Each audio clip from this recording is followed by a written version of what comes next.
to not have your photo on. That's up to you. So let me all hit the OK. Welcome all to this global virtual convening of social workers.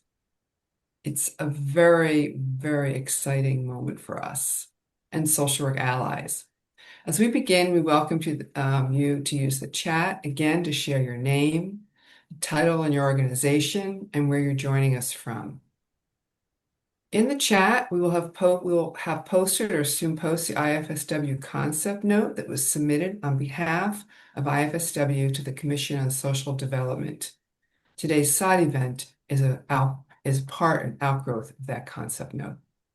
Mentioned, we're recording this event. Welcome to keep your cameras on. Please check that your microphone is on mute. So in the next slide, this is a slide that represents the collective energy of our team. It's comprised of the IFSW representatives to the UN for North America. We're part of a global IFSW UN commission that has regional representatives across the globe. So social workers here with us today are represented by the UN Team North America at the UN in New York, but also representatives of the IFSW UN Commission globally. I want to take a moment to reflect. The land upon which we gather is hosting this virtual session is politically designated as New York City, the homeland of the Lenni Lenape, called Lenni Lenape Hoki, who were violently displaced as a result of European settler colonialism over the course of 400 years. The Lenape are a diasporic people, which includes 5 federally recognized tribes: the Delaware Nation, the Delaware Tribe of Indians, Stockbridge Munsee Community, Munsee Delaware Nation, and the Moravian of the Thames First Nation, and the 5 state recognized Delaware Bay tribes in New Jersey and Delaware that continue to live here in close connection with their land. This is a living acknowledgement that we recognize that New York City has one of the largest urban Native American and Indigenous populations in the United States. To make this land acknowledgement meaningful, we're providing links in the chat to Indigenous-led organizations so that you can learn more about their resources and the opportunity to honor through donating and reciprocity. We have an amazing group of speakers today. I want to let you know that the questions and the conversations will occur at the end in aggregate after all the panelists have spoken. We will begin with the questions received during the registration, which have been already shared with the speakers for their review. You are, of course, welcome to add your own questions to the chat, and we'll address these as many as time allows. I'd like to now introduce my colleague, Ann Deepak.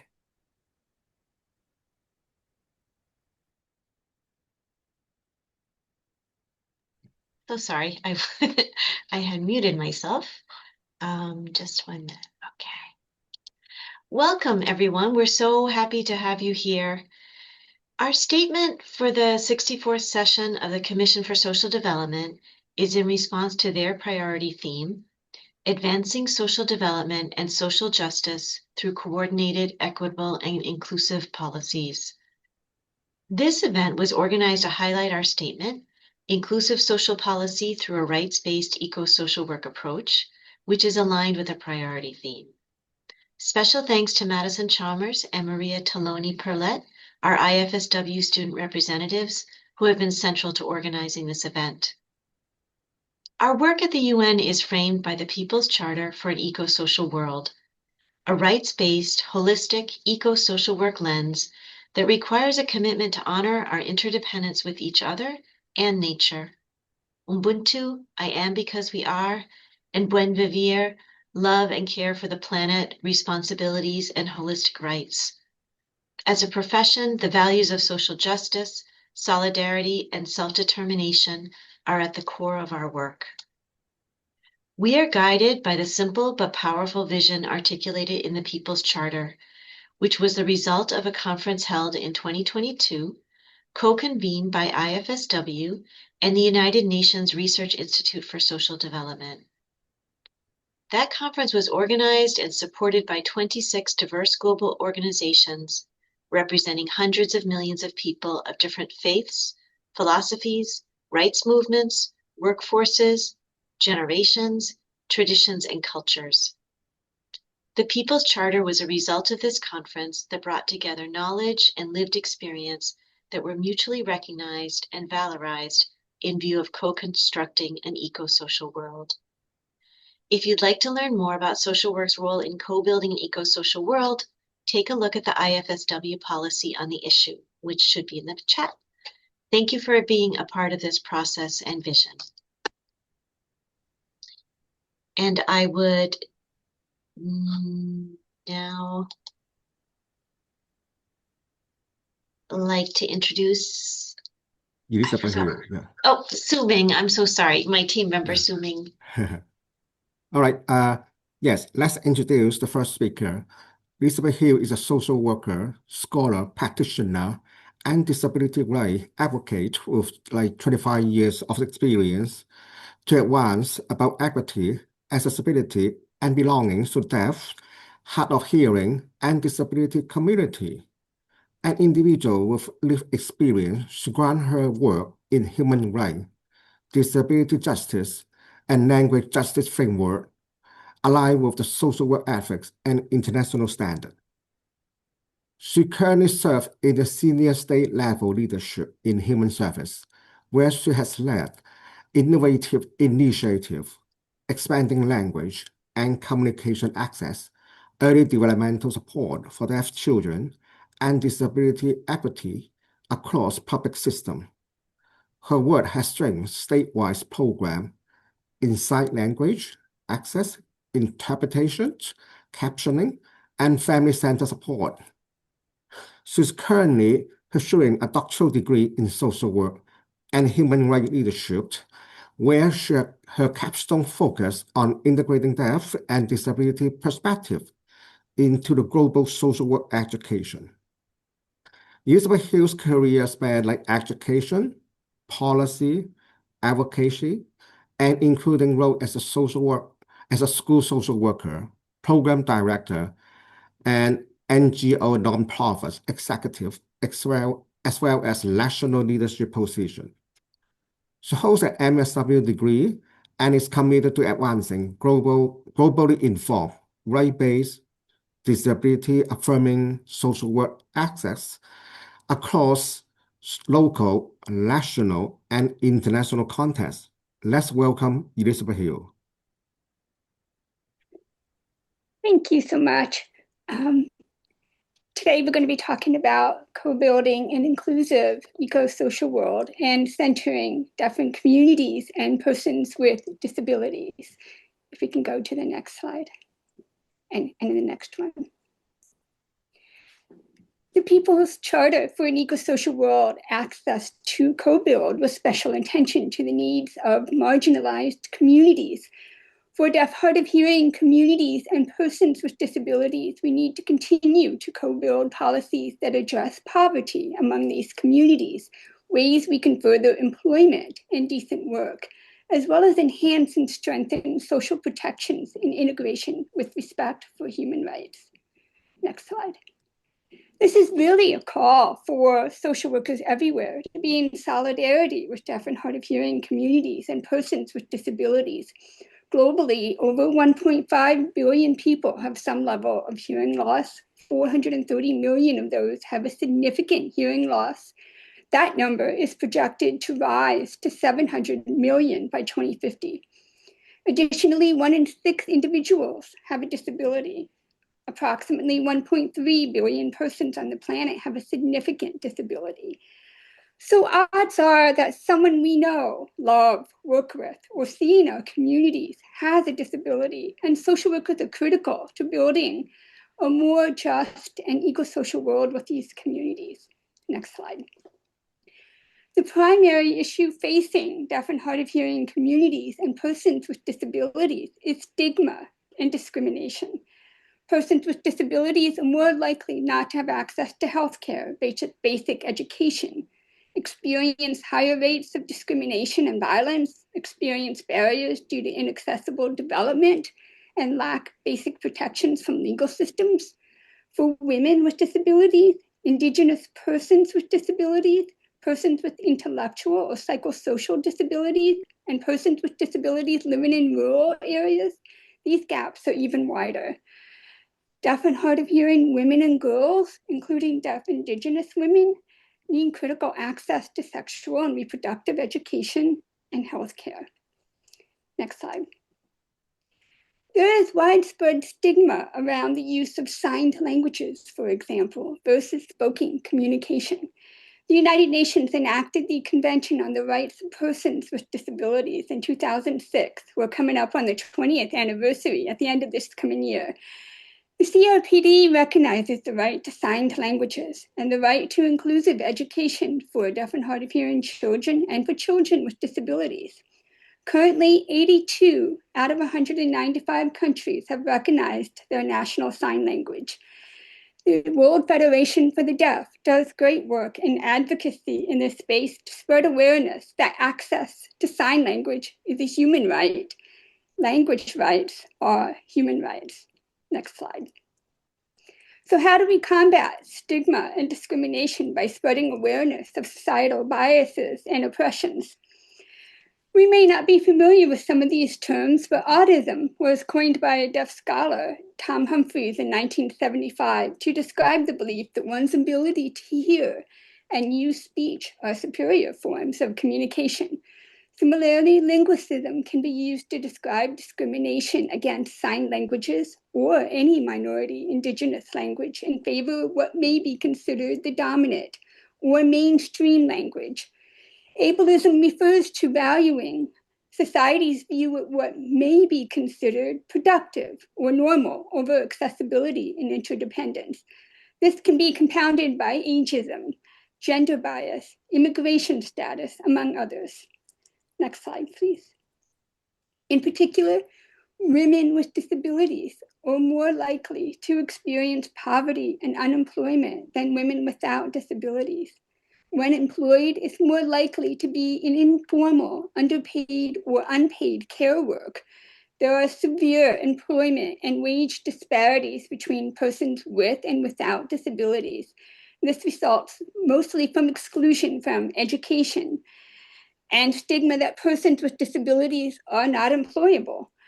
There are also structural barriers to economic protections, such as insufficient access to assistive technology, accommodations, or personal assistance, lack of accessible transportation, lack of sign language interpreters, or mobility devices, as an example.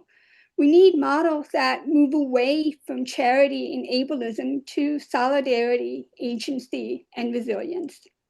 Next slide, please.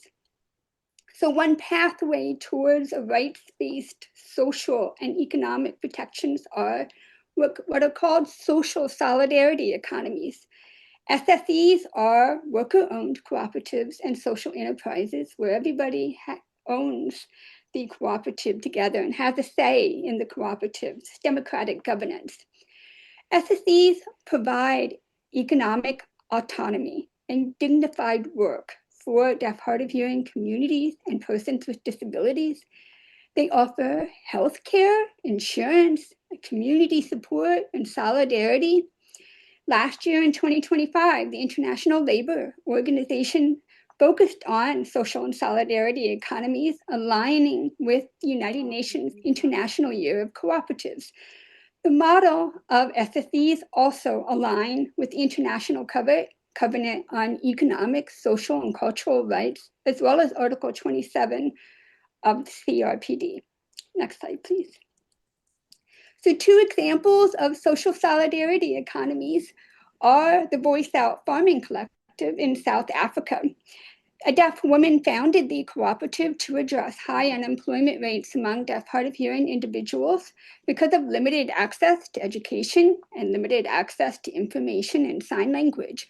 The cooperative provides them with agency and sustainable job skills. Another example is Sinhalese in the United Kingdom. That is a cooperative that was co-designed by deaf community members and sign language interpreters together to best address interpretation needs in healthcare, education, and other sectors. Next slide, please. Social integration and protections need to also take into account climate justice. Climate justice must mean disability justice. And climate change affects everyone, but really disproportionately affects some more than others. There's a strong link between disability and poverty, and the barriers faced by persons with disabilities are further exacerbated by climate change, especially those living in low-income countries. These barriers include accessing mitigation and adaptation efforts and services, as well as the finance needed to resolve their needs. At the outset, we really must engage and embrace a disability-inclusive approach in our response to climate change. Next slide, please. We need to co-design and co-build disability-inclusive disaster risk reduction. Having universal design at the outset for all of our climate-related infrastructure, having access to information in national sign language during emergency broadcasts and early warning systems, having these warning systems available in multiple formats, visual for those who are deaf and hard of hearing, audio for those who may be blind or visually impaired, plain language for those who have intellectual disabilities, having SMS texting and video interpreters during crises. News media should have sign language interpreters embedded in PIP screens. Next slide, please. Making infrastructure investments include transport solutions that are accessible to those with mobility devices, and co-designing with local community members on climate resilient livelihood programs, and looking at ways that we can secure water security interventions. These are some ideas that we can do for disaster risk reduction for these communities. Next slide, please. And some concluding considerations for everybody to think about. We can look at ways to combat stigma and discrimination against deaf and hard of hearing communities, and how we can co-build and strengthen capacity with organizations of persons with disabilities, OPDs, as well as partnering with those with lived experiences and inclusive decision-making frameworks. Some examples of organizations of persons with disabilities can mean local disability organizations. There are also global ones like International Disability Alliance, World Federation of the Deaf, International Federation of the Hard of Hearing, and World Federation of the Deafblind. Next slide, please. Other examples of ways that we can consider and be in solidarity are looking at ways to leverage technology that includes access to assistive technology, for example, hearing health care devices, and access to early language development and translation services, advocating for inclusive trade agreements that lower the cost of assistive technology and ensure accessible development, having access to mobility devices, hearing and vision aids, sign language services, fortifying social protections through access to early and inclusive public education in native sign languages, looking at ways to advance social solidarity economies and other examples of participatory economies led by individuals who are deaf and hard of hearing, as well as persons with disabilities. And we can co-create accessible and participatory research and policy. Thank you so much for having me today.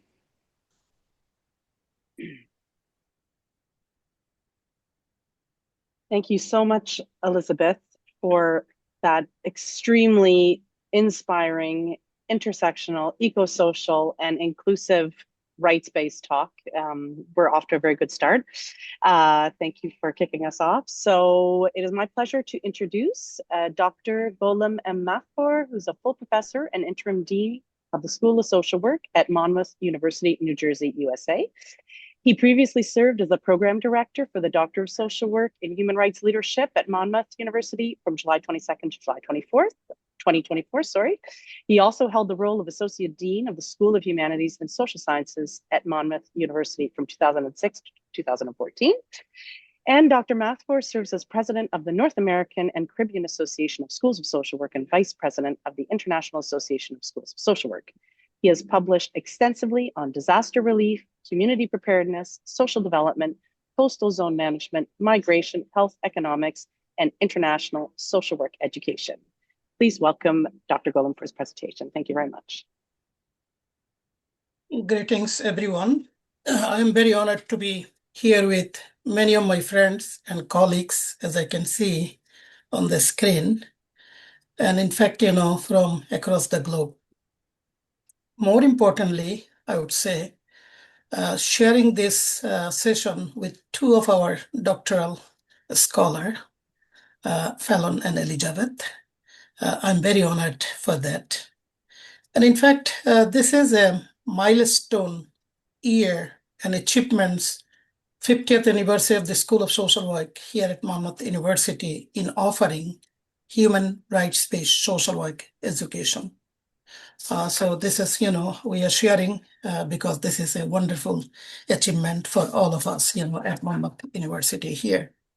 And in fact, also, I would like to mention here that, as you can see that I'm also serving as the chair of the advisory board of the Kendall Institute for International Social Work Education, CSW. As you know, Catherine Kendall devoted her whole life, for the social work education, working at the United Nations and teaching in many places, So I think if you go to the next slide, please.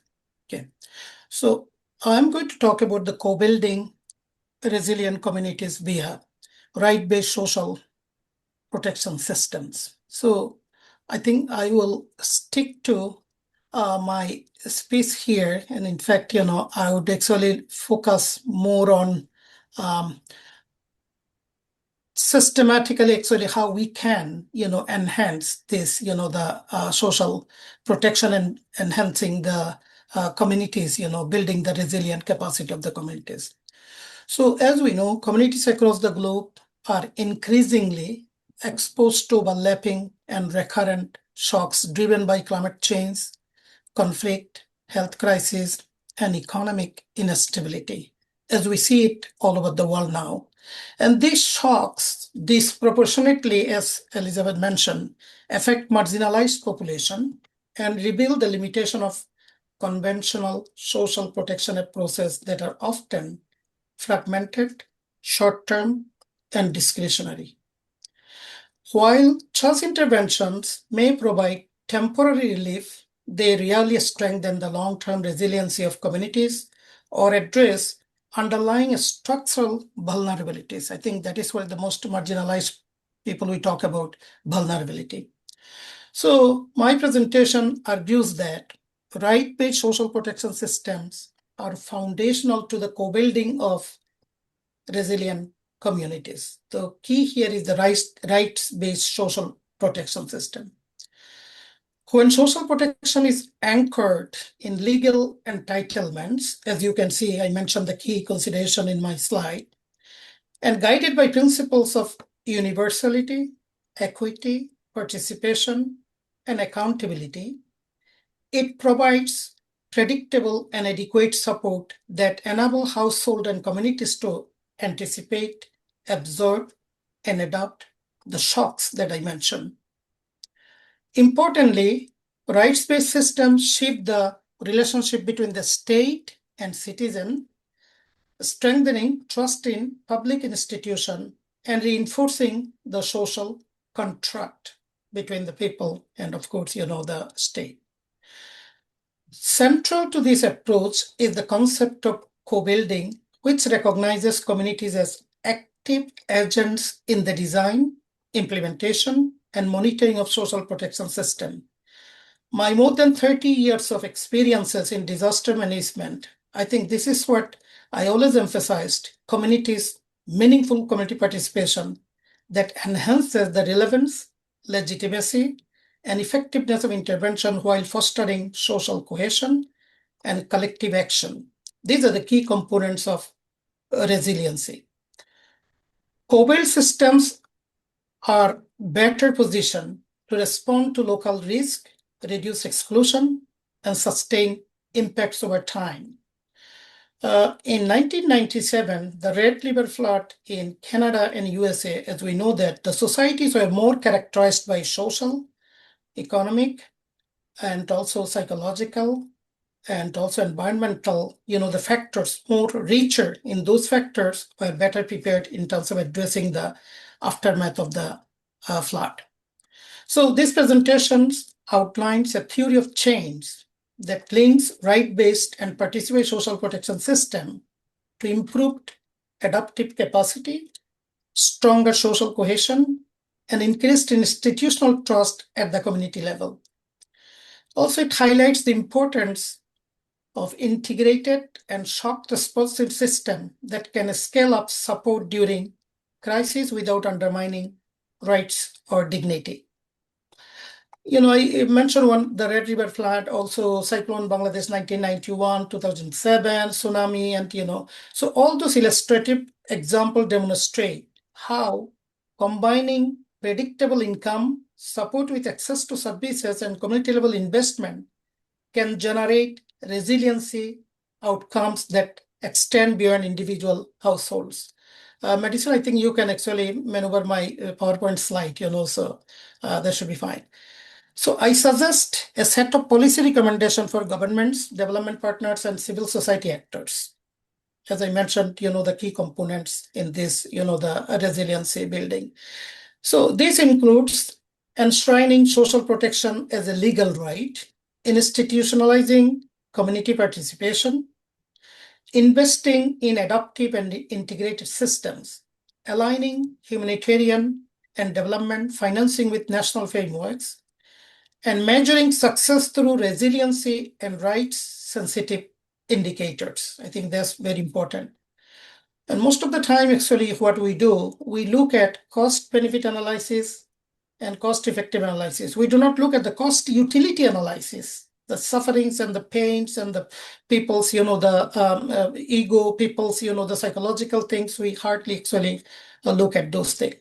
So together, these measures can help shift social protection from a reactive safety net to a transformative system that co-builds resilient, inclusive, and equitable communities. So in closing, I would like to say here that co-building resilient communities through a rights-based social protection system requires grounding social policy in human rights law, aligning with SDGs through equity, participation, and accountability. When social protection is treated as a human right rather than a safety net of last resort, it becomes a cornerstone of inclusive social policy for resilient and democratic societies. So I think I will save the time for question and answer. When the question and answer, I think I can actually definitely delve, or I can definitely call upon my expertise. And in, I would say, 7 countries, that have done research in climate change, disaster management. My whole career is in actually this area. 2 of my theses and my doctoral dissertation all are on climate change, disaster management, mainly rebuilding the lives post-disaster, lives and the livelihood of the peoples. Thank you.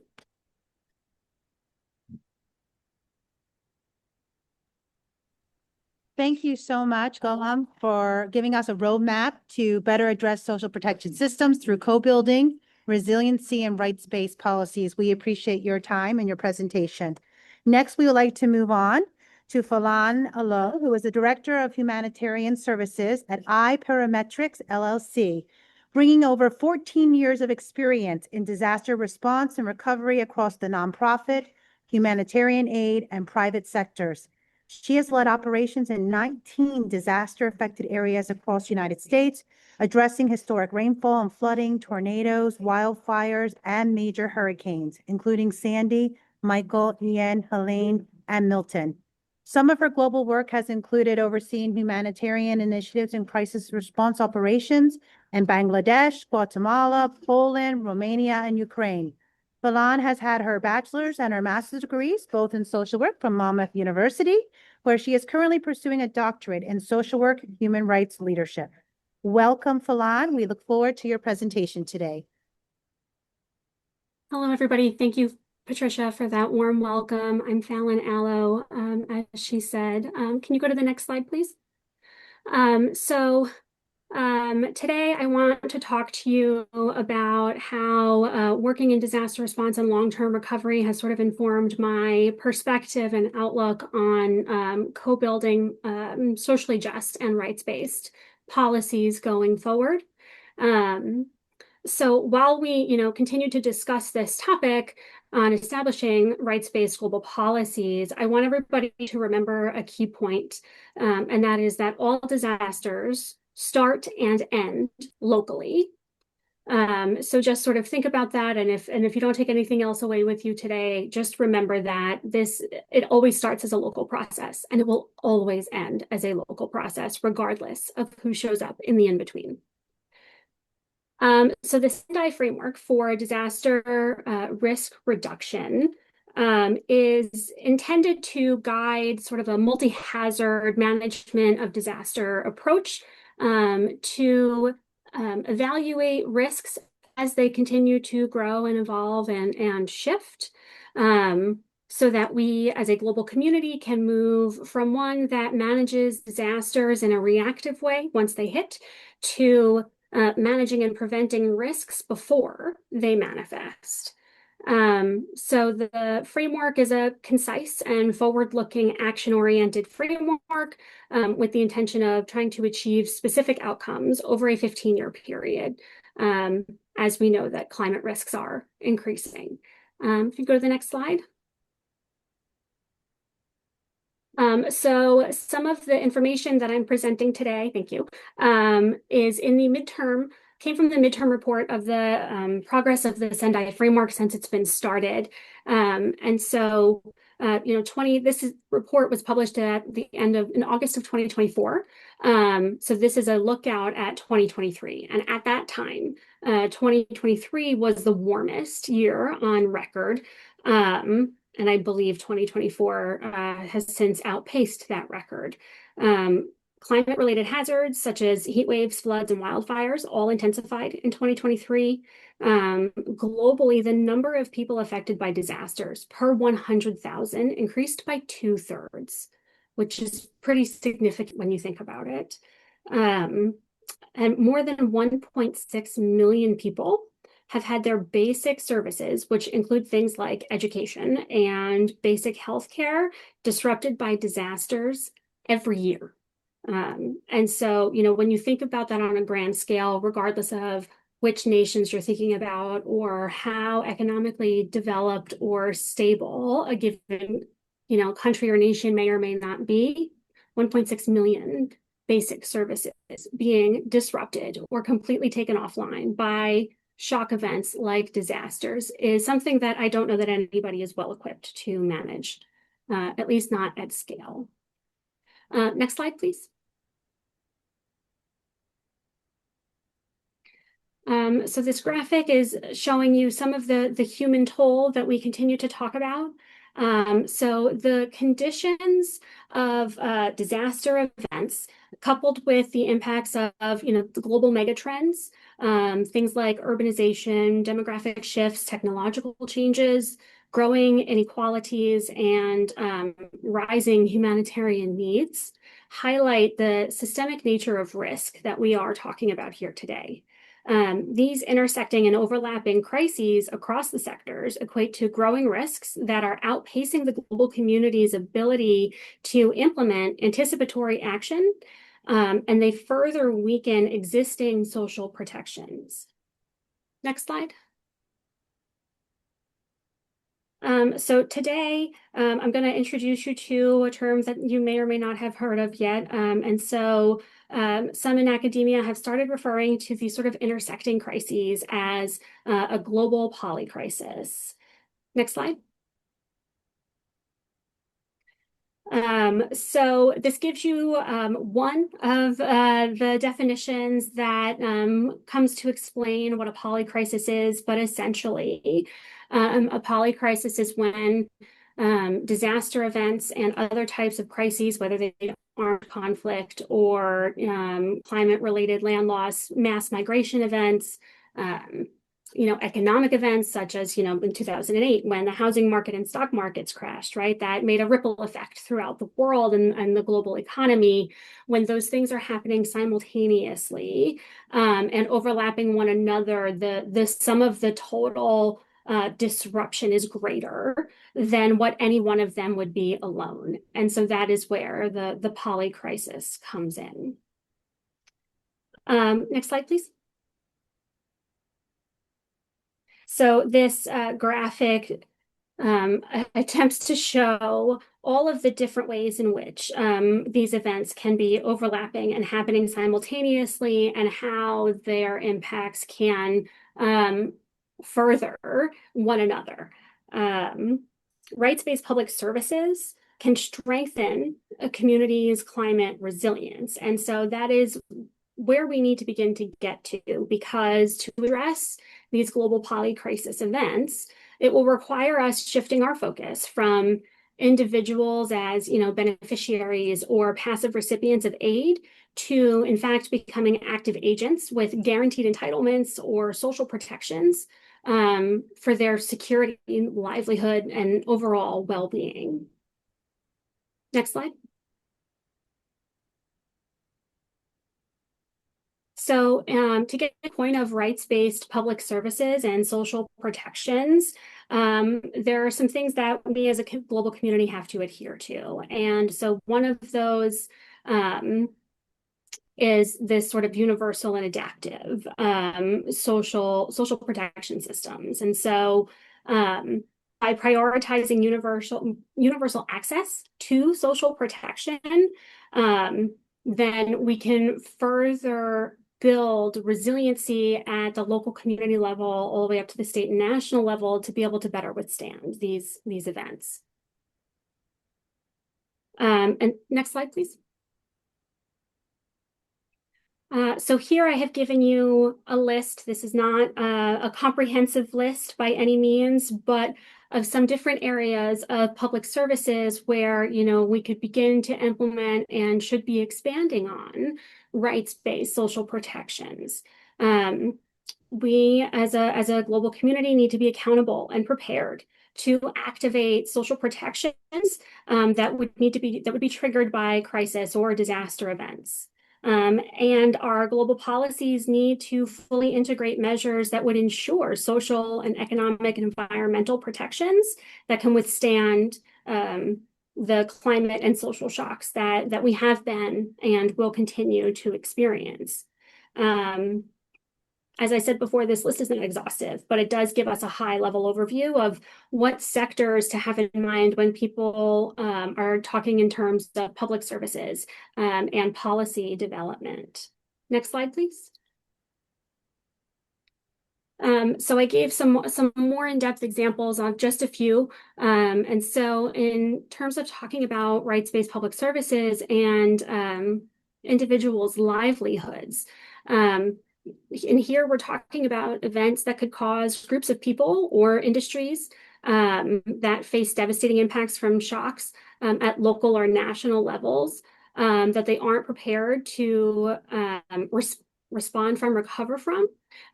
Public services would have to activate and support in a time of crisis.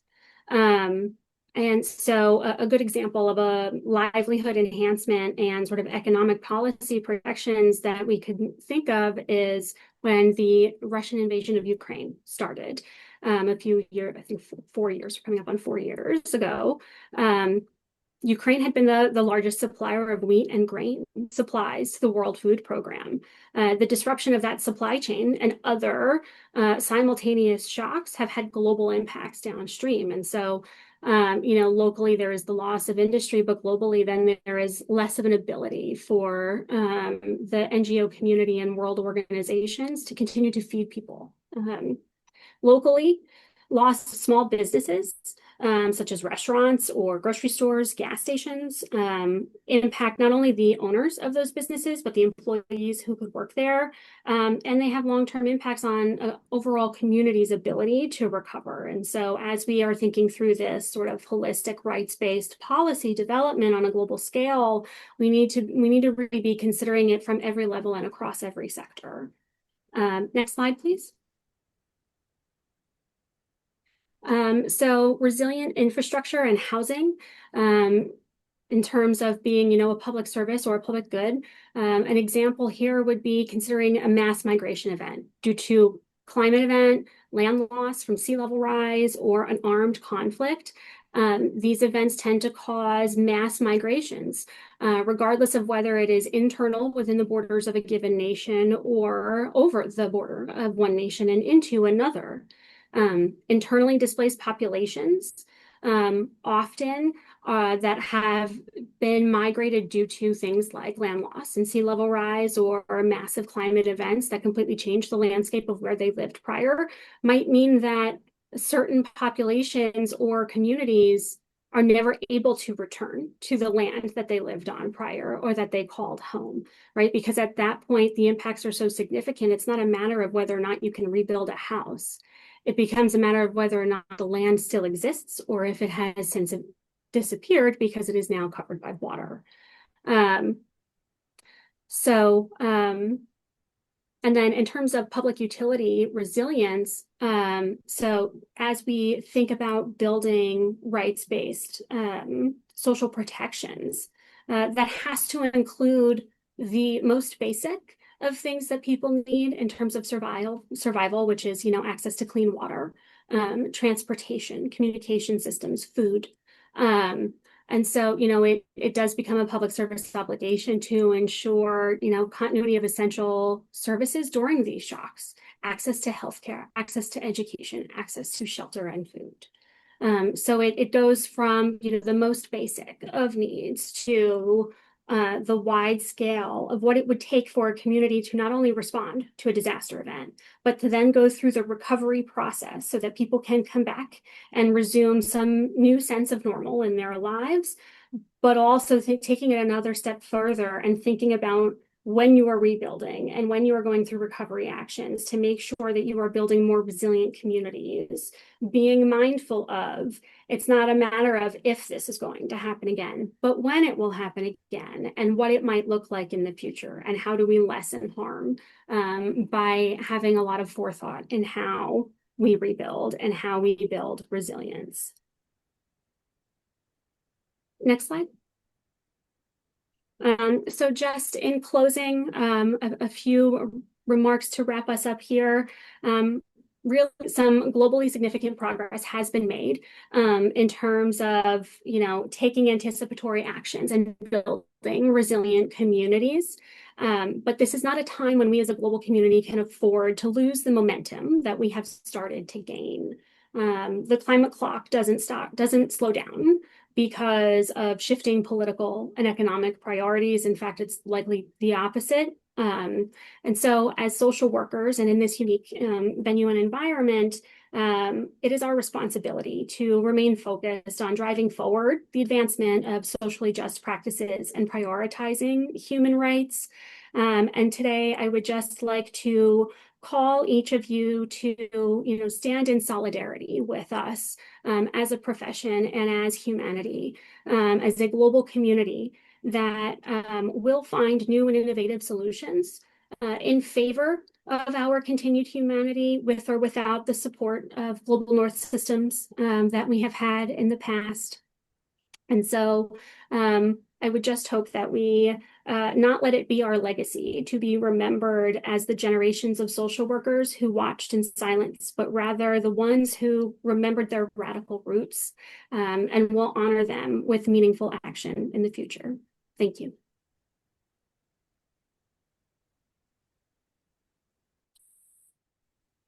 Thank you, Fallon. That was a very impactful presentation, and I really appreciated the infographics. So now we'll be moving into our Q&A part of this event. So the first question is, how do intersectional vulnerabilities such as socioeconomic status and geographic location exacerbate the impact of climate-induced stressors on frontline communities, and what participatory decision-making frameworks can be implemented to ensure client self-determination in environmental policymaking?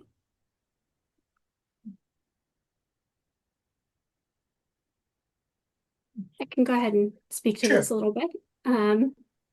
Dr. Mathbour, did you want to? No, you go ahead. You go ahead, Fallon.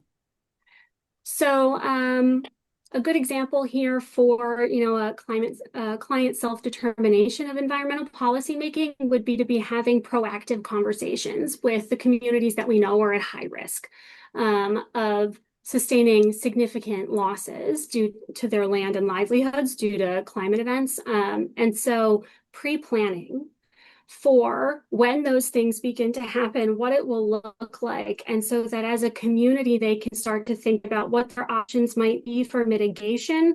And if they are in a situation where they might not be able to mitigate against the impacts of those climate events, what does relocation as a community unit maybe look like? What are their options, right? Are there other areas of land within the state or nation that they live in where entire communities could maybe be relocated together as a unit? And this is something that I've seen conversations that I actively participate in with small communities, typically that are indigenous communities that have lived on the land for generations, right? They are very connected culturally and spiritually to the place in which they live. And so if they're going to lose the land itself, maintaining the structure of their community, their sense of community, sometimes is the last thing that they can hold on to that connected them to that past. And so having those sort of preemptive conversations and starting to look at what the options might be, talking to people about how they have thought about this or what they might want to see, where they might consider going. It's not an easy conversation to have. It is not a happy and joyous conversation, but it is a reality. And so pre-planning and having those difficult conversations before something happens is better than people being left not knowing where to go or what to do after something happens. I just want to add to what actually Fallon very clearly mentioned, what we need to do. In fact, from my research, it has been informed that most of the time, community participation, everyone, nobody's against it. As Sherry Ernestine, 1969, said that, community participation means eating like spinach, no one against it, but how you are going to ensure the participation, that's what is the main key. So I think what I see that, most of the time in disaster management, disaster related issues, particularly rebuilding, post-disaster, or even because in disaster management, there are three factors, before the disaster, during the disaster, after the disaster. These three cycles are very important. Even before, what are the awareness, preparedness thing, most of the time, actually, we bypass the community. We only bring them, what they need to do, we tell them. So I think from my research, what I see that, right from the assessment, what they need to do, planning, how to do it, and also implementation, how you can implement these programs. And also another thing we hardly do, the government agencies, non-governmental agencies, whoever actually providing services during this, these phases, three different phases, no feedback. We do not actually expect the feedback from the people. So community participation, if we look at needs assessment, if we look at planning, if we look at implementation, and if we look at evaluation for the future renewal and reintegration, what went wrong, what we need to do. So if we look at these things, particularly from the human rights lens, more inclusive, instead of just focusing on only a few people. 2008 disaster report said, disaster do not discriminate, but we do discriminate. So this discrimination and discriminatory practice is actually the obstacle towards this inclusive and also, addressing the aftermath of the disasters, as a result of climate change. It's like more common, as we said, that more climate shock is, which is also aggravated by other kinds of, the shocks.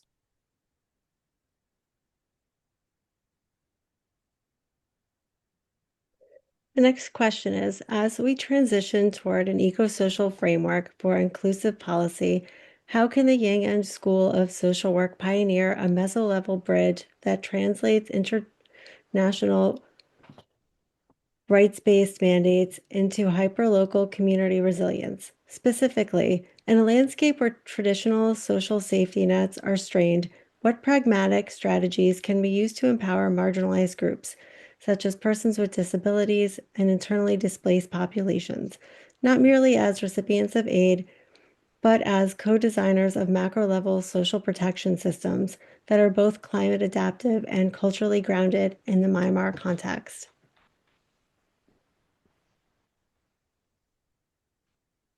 Elizabeth, would you like to respond to it? Thank you, Dr. Mathboy. I think really the key to co-building with marginalized populations, particularly persons with disabilities and deaf and hard of hearing communities, is really partnering with local organizations of persons with disabilities as a way to build infrastructure and to create that feedback loop between persons with disabilities, but also with government organizations and structures. I think having that meso-level bridge between the School of Social Work and organizations of persons with disabilities is a wonderful place to start. I think too, when you're creating that partnership and you're co-building with OPDs and persons with lived experiences, you're also getting feedback on how to build inclusivity and accessibility to be built at the forefront. That's what universal design is all about. There's a lot of research that talks about the benefit of curb cuts, for example. When we started building in curb cuts on the sidewalks, how the purpose was for those who use mobility devices, but it ended up benefiting the larger community. So a lot of the measures that we take to advance inclusivity and accessibility at the forefront actually benefit entire communities, and it's really benefit for everyone. So if, for example, we are designing an evacuation center, we want to include a ramp for people who use mobility devices. We want to have announcement systems that have captioning capability, or fire alarms that are not just audio based, but have strobe lights to have a visual factor for those who can't hear the fire alarms. So those are all measures that we can put into place at the forefront. But you get those things from that feedback loop with partnering with your local disability organizations and local disability leaders that are really key to having that solidarity with these communities. I also want to add to that, actually, particularly, this is a situation about awareness and advocacy. I think our, the national, local, regional, and global organization need to resonate, need to be very active in this, in the forefront.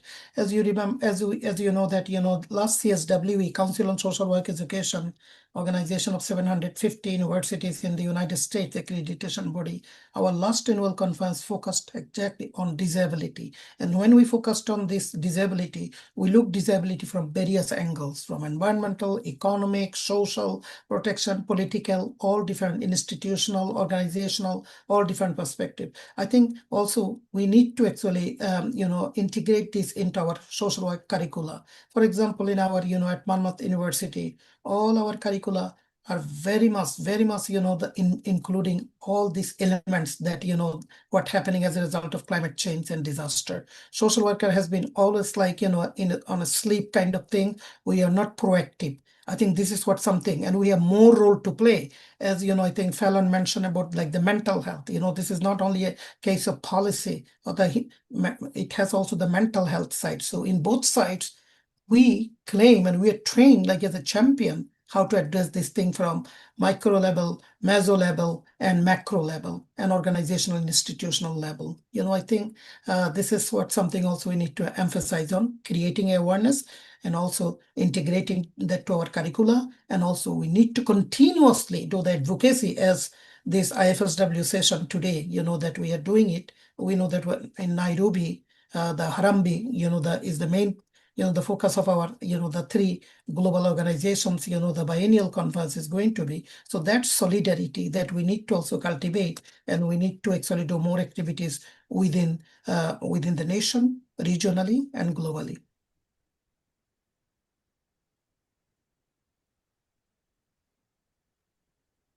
And our last question is, today I believe that social work students need to be aware of their capacity to drive political and institutional change at any scale, local, regional, or national. They don't perceive themselves as political actors, and once they start working and assume professional responsibilities, they don't consider this political role relevant. They generally end up as professionals overburdened with more assistance-oriented functions and tasks. How would you promote political awareness among social work students?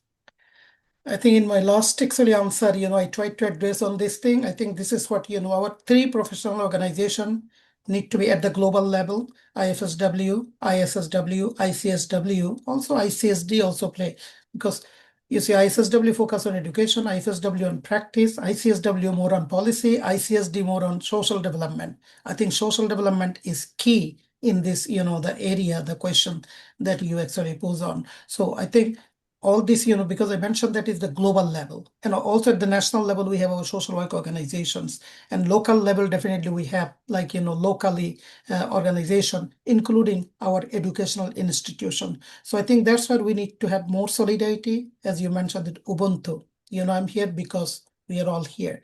I think we need to integrate into those things, and we need to be more proactive instead of, staying like, always behind, and other people come to our terrain.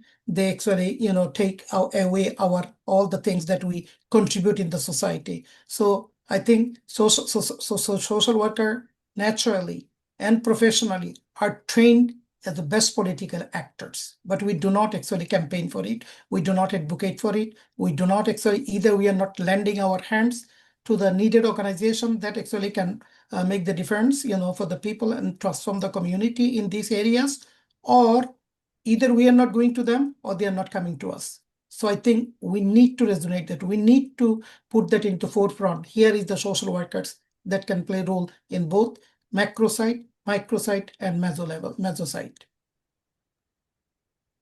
I would also add, we as social workers always talk about how what is global is local and what's local is global. I think, reframing it, we don't necessarily have to run for a political office to be politically involved. So we're all political, whether we realize it or not. If we support the expansion of programs for early sign language exposure for deaf children, that's political, because then we're supporting access to language as a human right. We're building accessible emergency shelters and transportation. That's political, because we're showing value for disabled bodies. If we enhance employment for persons with disabilities, that's also political, because then we are disrupting ableist systems. So everything that we do as social workers, we are needed in this space, because we are the ones that are co-creating and co-building for that transformational change. So I think a lot of what we do, whether we realize it or not, we are making political change. Yeah, mainly our advocacy. And I said that advocacy cannot take place without the awareness, total awareness. And social work, as I said, that through our curriculum, we trained our students, our future, the leader with this political chabby, how the institutional system works. So I think we got to be more. I can see the changes like more and more happening in the world. Social worker students are coming forward and advocating for that. So I think that way we can make our role more visible, and we can transform the lives of the people and the communities and the global and the globe.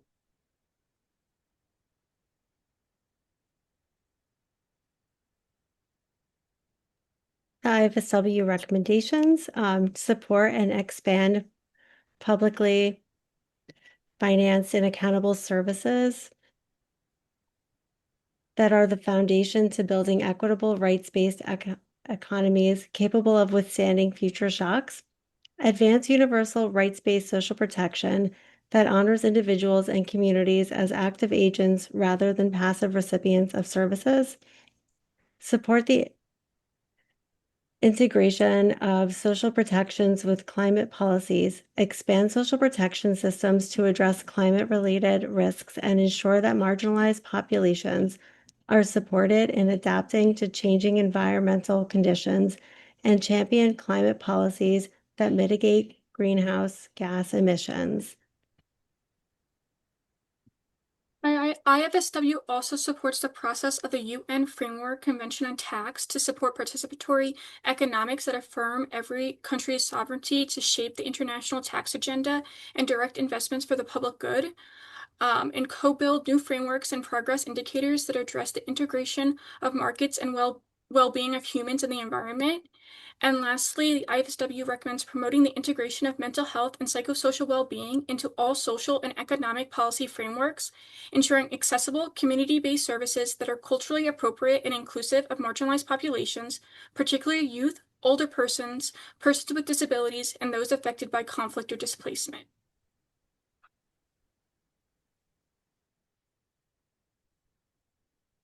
Thank you. I see that Evelyn has a question. I do, thank you. This is fantastic. I really appreciate the idea of really collectively approaching and engaging. And I was looking at the recommendations, and this is on the road to the high-level political forum for sustainable development, right? We're really looking to promote and enhance and meet the SDGs, and as a profession. And the recommendations are incredible range, which is really our profession, isn't it? We're all over the place in a good way.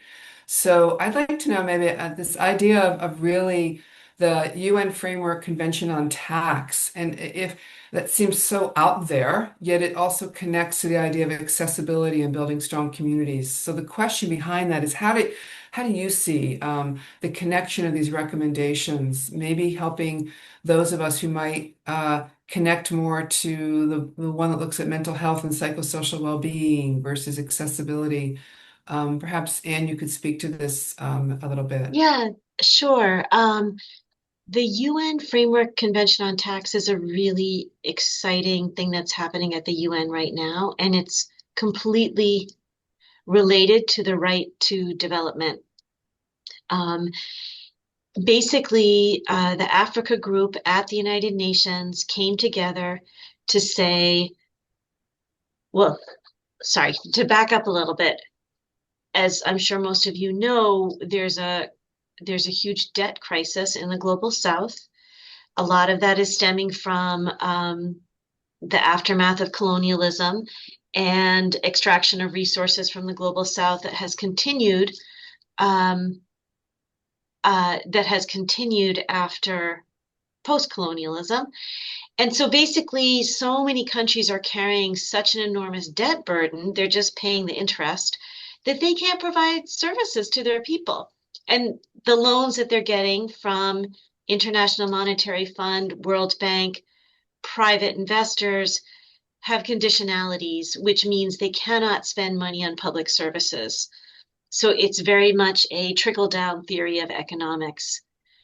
So this UN Framework Convention on Tax, which is slowly moving through the UN, is the idea that corporations that are based in your country have to pay taxes.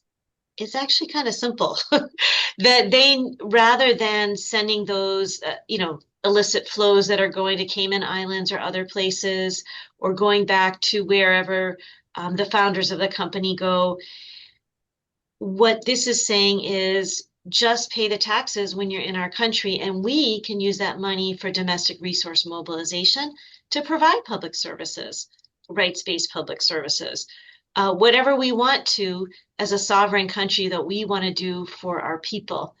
And there is the issue of the debt. There's also movements on that haven't quite made it into the UN. I mean, they're talked about the UN, but on relieving the debt. But this is just a huge leap forward, I think, at the United Nations. And I think there's 146 member states, and I believe 143 voted for this. Not the US, not some of the Western countries. But it seems, I guess, hearing all of you talk, it seems so global and far out there, but it really impacts the local realities of public services and access to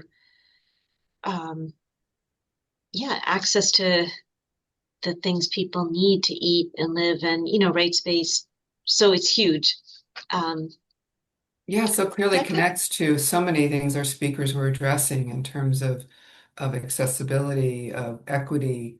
Thank you for that. Thank you. And I just start to wrap things up, but if we have time, let's see, we have 10 minutes.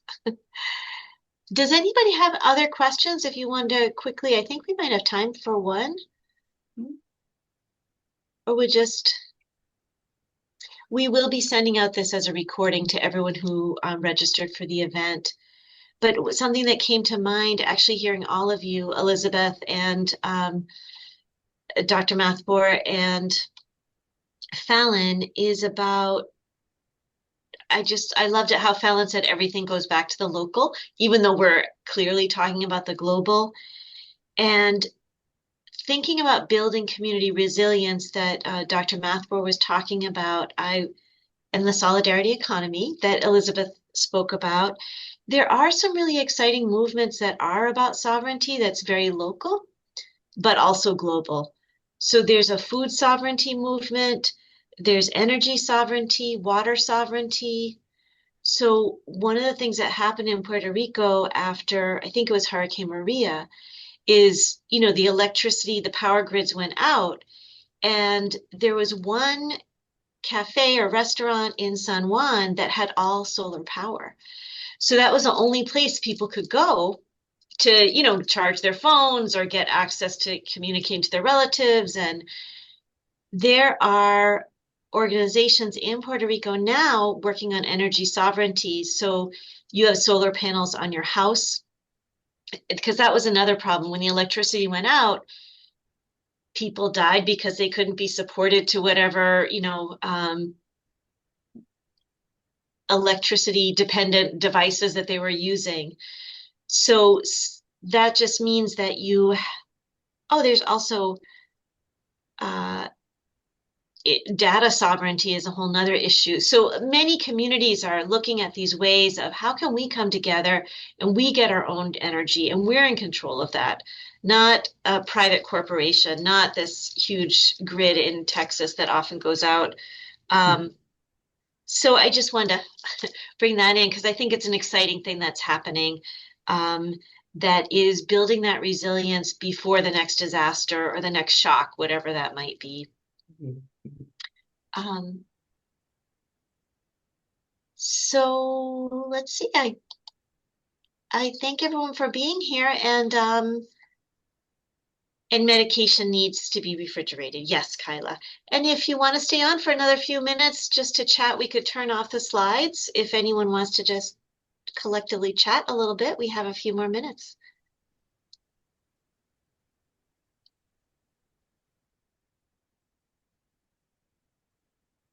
Maria, I'd love to hear takeaway from folks, really, Yeah. in terms of our speakers. You can use the chat, but as the commission, as the UN representatives of the UN, we need to hear from you. Love to hear what you have to say. Maria, can you stop sharing the screen? There we go. Yeah.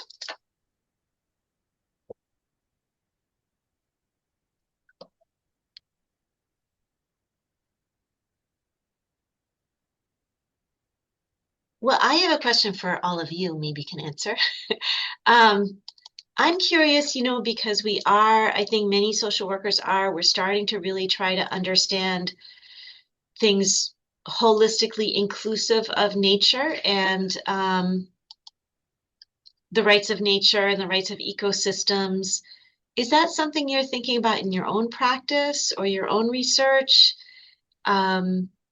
Yeah, I'm just curious. Or I think sometimes, and this has been me previously, it was hard for me to see the connection, and now I really thank you, Stacy. Anybody want to jump in?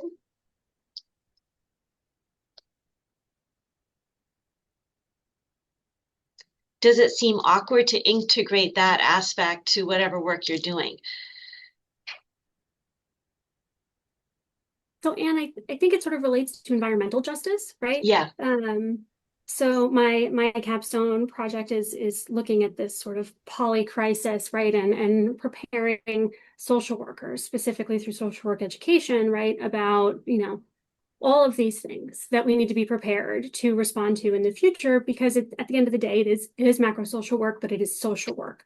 And so environmental justice is something that I'm looking at because it is playing into this, all of the concepts around social justice and rights-based policy development, because at the same time, the communities that are most at risk of the most severe impacts from the climate crisis are the ones who have done the least to cause the things that is taking away their livelihoods and their land, right? And so the whole thought about environmental justice is, the ones who are causing the harm are the least likely to suffer the consequences of said harm. And so what does that look like?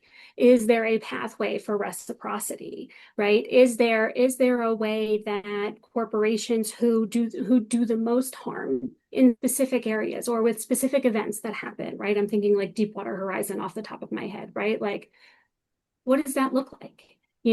How do the communities that could not fish for 5 years on the coast of Louisiana, right? Where is their reciprocity? Where is their environmental justice?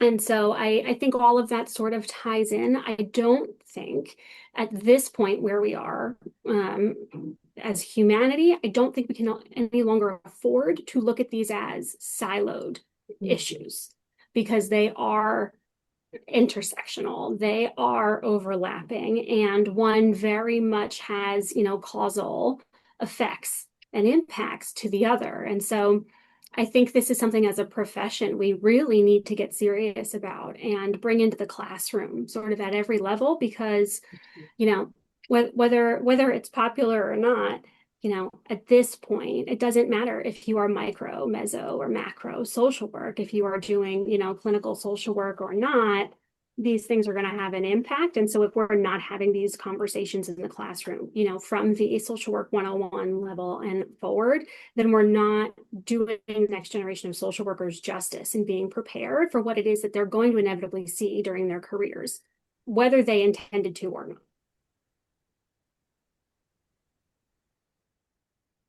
Thank you. I think I would like to also add to what Fallon mentioned. I think one of the good things of the social worker, we work with the people, by the people, for the people. We are in the grassroots.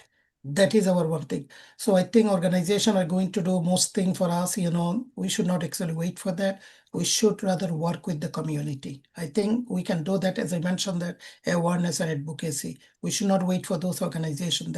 So in my research, we found that, as I mentioned and share my experiences, that society is well characterized by social, economic, political, environmental, psychological, capital. They are the best responders. They're the better responders. So we need to cultivate that. We need to work with the community organization, community societies, whatever, all those like different kind of clubs, organization there, including religious institution, business institution. I think that way, local is like, Fallon focus more on like local, global, local, local, global. So globally from that top down is not working. And even in this critical situation, what's happening in all over the world, I think we should be more go to the community and work with the community people and the organization. I think that way, I think we can transform, and that we can actually bring a big, the differences in the people's lives and livelihood in this area. And I think that we have to think of ourselves. I mean, we're social workers. That's who we are in our identity we bring in. But we always are working all the time with other professions. Yeah. We do that in our field placements. We do that in our practice. We do that in our UN meetings. We do that in policy forums. Yeah. So I think we have to be very open and very welcome and very accepting and working with other professions and organizations. Yeah, I think that's a great point, Elaine. It's an interdisciplinary field. So I think, Elaine, this is a very good point that you mentioned.